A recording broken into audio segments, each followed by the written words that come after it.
정부에서 설명을 해주지 않습니다. 월급만 받아가지고는 통화량 증가를 따라잡기 어렵기 때문에 열심히 일하는 것만으로는 자기 자산을 지키지 못하는 시대가 됐습니다. 서울의 아파트를 갖고 있는 사람들 중에서 1년 동안 자기 아파트의 평가 가치가 오른 그 액수가 자신의 월급, 연봉보다도 더 많은 경우가 은근히 있거든요. 삶의 태도가 달라진다, 이렇게 말할 수가 있습니다.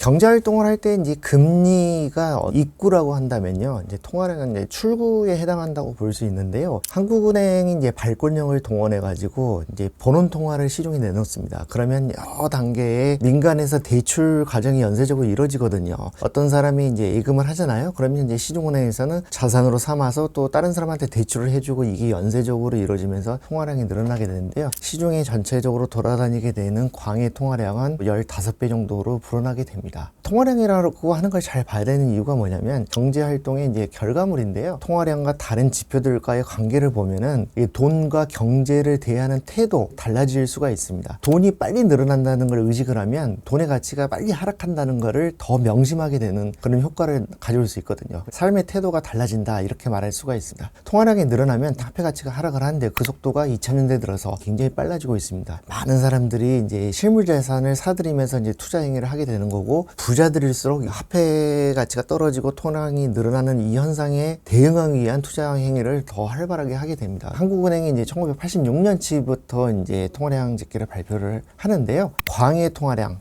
이거를 M2라고 하는데 38년 동안 84배가 늘어나는 거죠. 시간이 갈수록 증가하는 속도가 굉장히 빨라지고 있습니다. 그래서 이 인생과 경제를 대하는 관점의 차원에서 통화량 증가를 좀 잘 봐야 됩니다. 중요한 거는 돈의 가치만 떨어지는 게 아니라요, 노동의 가치도 함께 하락을 합니다. 그래서 투자가 훨씬 중요해지는 거죠. 쉽게 설명을 한번 해보면 서울의 아파트를 갖고 있는 사람들 중에서 1년 동안 자기 아파트의 평가 가치가 오른 그 액수가 자신의 월급, 연봉보다도 더 많은 경우가 은근히 있거든요. 그래서 이런 원리를 일찍 깨달은 사람들이 이제 돈을 많이 벌었다고 봐야 됩니다. 자기 자신이 경제에 대한 태도, 인생을 대하는 태도, 이런 게 달라져요. 제 주변에는 아들이 서울대에 합격한 이런 분이 있습니다. 근데 이제 이분이 어떻게 얘기를 하냐면 자기 자식이 나중에 전업 투자자를 했으면 좋겠다고 얘기를 하세요. 제도권에 편입을 해가지고 무슨 고시를 보거나 대기업에 들어가거나 이렇게 해서 쭉쭉쭉쭉 월급 정의로 올라가는 것, 그것만이 정석인 줄 알았는데 어렵게 공부한 아들이 서울대 갔어도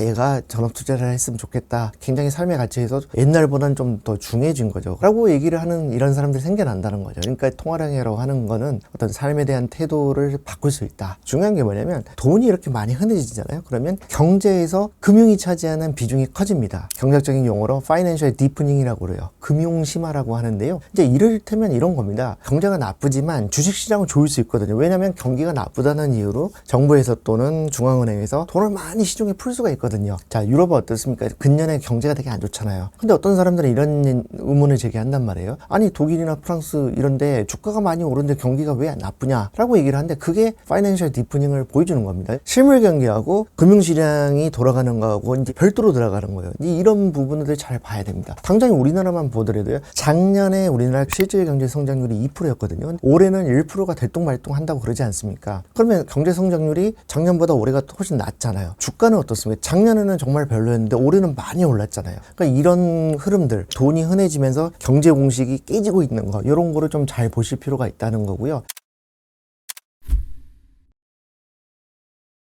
최근에는 환율 얘기가 있잖아요. 굉장히 많이 올라가지고 원화 가치가 많이 떨어지고 이제 이런 현상에 대해서 투자자들이 이제 유심히 지켜보고 있는데요. 자, 환율이 급등한 것도 굉장히 여러 가지 이유가 있습니다. 근데 메이저한 이유 중에 하나가 뭐가 있냐면, 자, 2022년에 미국에서는 광의 통화량을 많이 줄였습니다. 연방준비제도가 시중에 코로나 사태 때 많이 풀어놓은 현금들 있지 않습니까? 그런 돈들을 많이 빨아들였습니다. 이게 결국은 통화량의 변화에 양국의 차이가 있다 보니까 이게 환율에도 영향을 미쳤다, 이제 이렇게 얘기를 할 수가 있습니다. 주가가 고점이냐 아니냐 이런 얘기도 많지 않습니까? 미국 통화량 대비 미국 시가총액의 합계가 3배가 됐는데 그 직전에 3배만큼 많이 올라왔을 때가 언제냐면 닷컴 버블 때입니다. 2000년에 투자자들이 자 미국 주식에 대해서 생각을 좀 해봐야 될 때죠. 이런 식으로 해서 통화량은 여러 가지로 본인의 투자 판단을 위해서 굉장히 중요한 기초 자료로 쓰일 수가 있습니다. 중요한 게 뭐냐면 정부가 재정을 확대 편성을 합니다. 코로나 사태 때 정부가 돈을 많이 풀었잖아요. 우리나라뿐만 아니라 미국이나 뭐 주요 선진국들 다 그랬습니다. 그래가지고 재정 집행을 많이 하면서 적자 국채를 많이 찍어가지고 이제 시중에 유통을 시키고 있습니다. 유통이 늘어난 국채 이거를 이제 한국은행에서 많이 이제 인수를 하게 됩니다. 정부에서 이제 국채를 많이 발행해가지고 유통을 시키잖아요. 유동성이 너무 늘어나니까 한국은행에서 개입을 안 하겠다라고 하기 어려워요. 왜 그러냐면 당연히 물량이 늘어나니까 국채 가격이 떨어집니다. 시장금리가 올라가게 되죠. 그러면 이제 한국은행의 정책 방향에 부합하지 않게 되니까 한국은행이 발권력을 동원해가지고 국채나 다른 채권들을 사들이면서 시중에 돈을 풀어놓게 됩니다. 이제 이런 과정이 2020년대 들어서 굉장히 두드러졌다. 이제 이런 거를 생각해봐야 되고요. 올해 9월에 사상 최초로 한국은행이 시중에 내놓은 본원 통화가 7조 원을 넘어섰습니다. 사상 최대 액수입니다. 당국에서는 통화량 자체에 그렇게 큰 관심이 없어요. 경기를 살렸냐 안 살렸냐가 중요합니다. 통화량과 관련된 기사가 생각보다 비중 있게 발표를 하지 않습니다. 자, 우리 개인 투자자들은 정부나 한국은행이 아니잖아요. 통화량이 늘어나는 게 얼마나 늘어나고 이런 거를 평소에 좀 잘 숙지를 하면서 시장의 변화가 어떻게 이루어지고 있나 이런 거를 좀 주목할 필요가 있겠습니다. 자본시장의 방향이라는 측면에 있어서는 미국으로 가는 돈들이 너무 많습니다.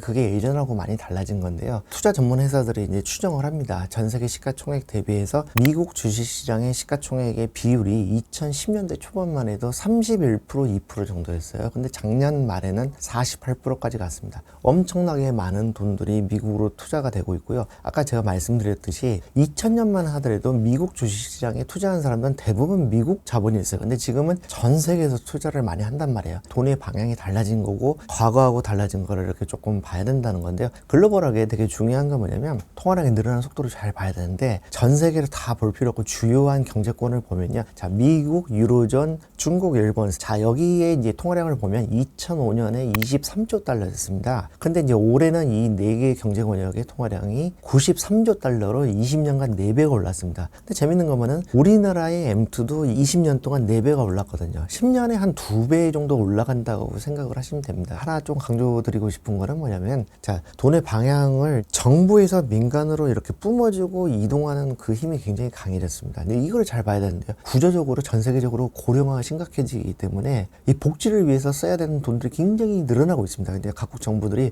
이제 뭐 예를 들면 우리나라 같은 경우는 기초연금 있지 않습니까? 이런 저출산 대응에도 굉장히 돈을 많이 쓰고 있습니다. 그리고 이제 전반적으로 이제 산업보조금 경쟁이 벌어지고 있는데 이제 국가 간의 무역 분쟁이 벌어지면서 반도체, 배터리, 핵심 광물, 뭐 친환경, 바이오, 뭐 핵심 업종에 각국 정부들이 보조금을 굉장히 많이 뿌리고 있어요. 우리나라만 하더라도 반도체의 정부 재정이 연간 30조 원 넘게 들어갑니다. 팬데믹 이후에 이제 관성이 붙어가지고 이제 재정이라는 것도 비가역성이 있거든요. 한번 돈을 이렇게 딱 뿌려놓으면 다시 낮추기가 참 쉽지 않은 거죠. 그리고 이제 양극화가 심해지고 있기 때문에 정부가 적극적으로 재정을 좀 풀어달라라는 그런 사회적 요구가 많습니다. 그래서 각국 정부들이 국채를 많이 발행을 해가지고 빚을 내서 돈을 많이 뿌리거든요. 어쩌면 이제 돈의 전환이라고 할 수도 있는데요. 이런 시대의 변화, 이런 거를 이제 투자자들이 잘 볼 필요가 있습니다.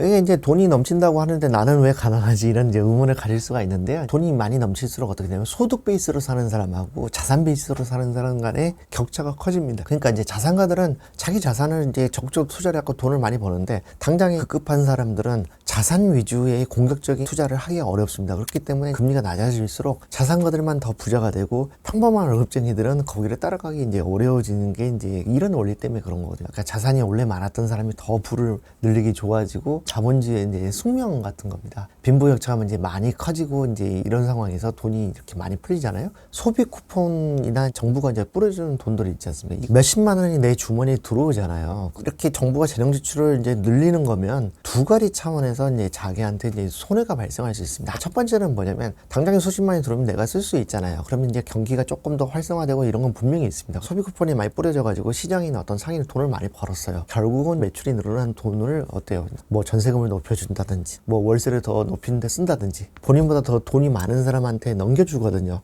결국은 일시적인 이제 소비 증진 효과가 있다고 하더라도 이제 자산가의 이제 주머니에 좀 더 많이 들어가게 되는 거고요. 나머지 하나의 메커니즘은 뭐냐면 일반인들이 정말 잘 알아야 됩니다. 이게 누가 설명을 해주지 않아요. 정부에서 설명을 해주지 않습니다. 올해 어떻습니까? 이제 소비 쿠폰을 뿌리고 한다면서 추가 경정에서 추경이라고 그러잖아요. 그걸 2번 집행을 했잖아요. 근데 이거를 세금 수입으로만 정부가 이제 집행을 한 게 아니고 국채를 찍어서 빚을 내서 좋지 않습니까? 아까도 말씀드렸듯이 국채값은 떨어지고 실현금리는 오를 수 있기 때문에 이거를 막아야 되거든요. 이게 어떻게 보면은 정부는 나는 모르겠고 나는 국채를 찍어놔서 이렇게 돈을 뿌렸으니까 자 나머지는 한국은행이 알아서 하세요. 이제 이런 게 되거든요. 이거를 이제 재정학 용어로 피스컬 도미넌스라고 그래요. 결국은 뭐냐면 이렇게 두 가지 방식으로 돈이 원래 많았던 사람이 더 많게 되는 이제 그런 효과를 가져오게 되거든요. 이런 원리를 이제 잘 모르면은 몇십만 원 내가 받았다는 걸로 잠깐 좋아하지만 결국은 상대적인 손해를 가져올 수 있다는 거. 이제 요거를 좀 이제 잘 알아야 되고요.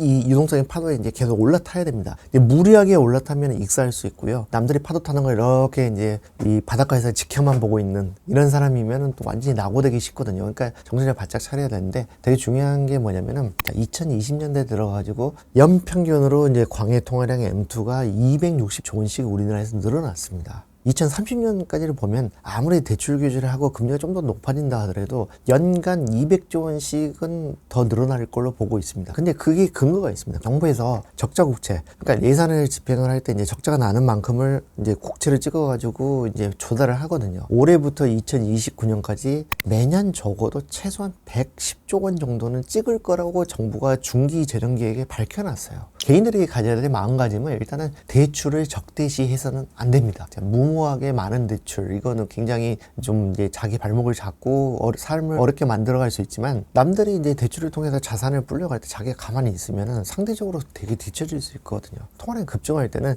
회계의 가장 기본적인 원리를 생각을 해야 됩니다. 자산은 자본과 부채에 합계지 않습니까? 지금은 근로소득만으로는 월급만 받아가지고는 통화량 증가를 따라잡기 어렵기 때문에 직장에서 열심히 일하는 것만으로는 자기 자산을 지키지 못하는 시대가 됐습니다. 저는 이렇게 표현합니다. 이 통화량이 늘어난 시대는 상인이 선비를 이기는 시대다. 이렇게 이제 표현을 하는데요. 대출을 겁내거나 부정적으로 보는 어떤 현대사회의 수도승처럼 살아가지고는 손해가 될 확률이 적지가 않습니다. 아까 제가 말씀드렸듯이 파이낸셜 디프닝 시대에는 굉장히 개인들은 피곤합니다. 직장에서 열심히 일해야 되고 월급도 받아야 승진도 해야 되는데 또 투자도 잘 해야 되거든요. 어느 한쪽만 해가지고는 낙오되기가 쉽거든요. 그러니까 굉장히 피곤하지만 투자를 잘하면 또 역전을 시킬 수 있는 기회가 있습니다. 예를 들어보면 제가 아는 어떤 대기업 임원이 있어요. 이 양반은 이제 투자도 잘못했고 이제 자가를 마련을 못했어요. 그래가지고 경기도에 있는 어떤 신도시에 이제 전세로 살거든요. 근데 자기 바로 아래에 있는 부장은 잠실에 자가를 갖고 있습니다. 그러면은 이 사람이 이제 자기가 임원이라고 연봉을 더 많이 받는다고 해도 자기 밑에 있는 이제 부장의 자산을 따라잡기는 매우 어려운 거죠. 투자를 보는 관점. 그래서 이제 이 통화량의 파도를 어떻게 타야 되냐 이거를 고민을 안 하고 살면은 굉장히 뒤처질 수도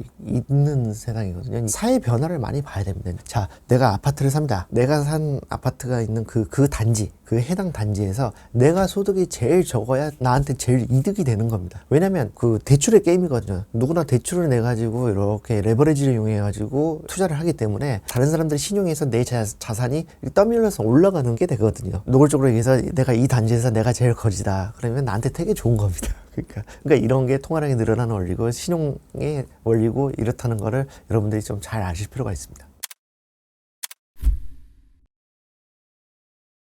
돈의 거리라는 개념인데요. 이제 돈의 거리라는 개념을 장착하고 살아가는 사람과 그렇지 않은 사람의 인생의 차이가 저는 분명히 있다고 생각을 합니다. 이제 이 돈의 거리라는 개념을 처음에 이제 얘기한 사람이 누구냐면 프랑스 경제학자 리샤르 캉티옹이라는 사람입니다.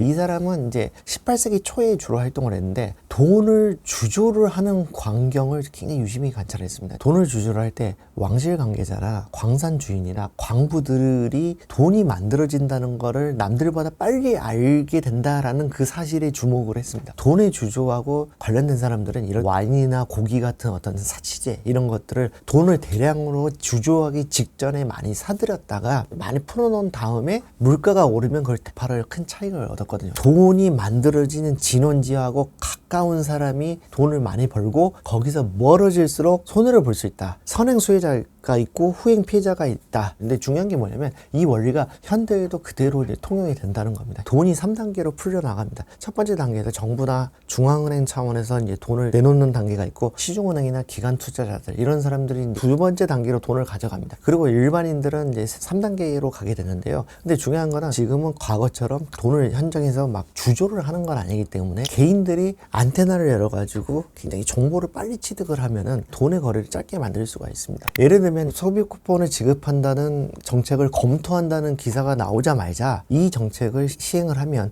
어떤 업종이 수혜를 보겠구나라는 거를 미리 점쳐가지고 이제 주식 투자를 한다든가 뭐 이런 게 있을 수 있죠. 작년에 이제 미국에서 대선을 할 때 어떻습니까? 이미 10월 말에 트럼프가 약간 우세하다는 게 대체적인 관측이었거든요. 그랬을 때 눈치 빠른 투자자들, 돈의 거래를 짧게 만들려고 노력한 투자자들은 트럼프가 당선이 됐을 때 수혜를 볼 수 있는 자산들에 굉장히 투자를 많이 했습니다. 그래서 리플 가격이 많이 뛰었고요. 테슬라 주가가 오르고 그랬거든요. 개인의 노력에 따라서 돈의 거래를 짧게 할 수도 있거든요. 그러니까 이거는 이제 뭐냐면 개념적으로 너무 당연한 얘기다라고 받아들이지 말고, 언제 어디서나 나는 돈의 거래를 짧게 가져갈 거야 라고 이렇게 생각을 하고 투자 행위를 하면은 그런 개념이 없이 투자를 하는 사람에 비해서는 훨씬 성과가 좋을 수 있다고 생각을 합니다. 월급적인 부자들 처음 출연해가지고요, 여러분들과 돈과 관련된 다양한 얘기를 나눠봤는데요. 통화량이 늘어난다는 거의 의미를 크게 잘 모르고 어렴풋하게 안 하시는 분들이 많아요. 그렇기 때문에 오늘 영상을 통해 가지고 이게 이제 어떤 의미를 갖는지, 우리 사회에 미치는 영향, 이런 게 이제 간단치 않고 복합적인 의미가 있다는 거, 이런 것들을 이제 전달해 드릴 수 있어가지고 이제 보람 잡고요. 일단 오늘 감사했습니다.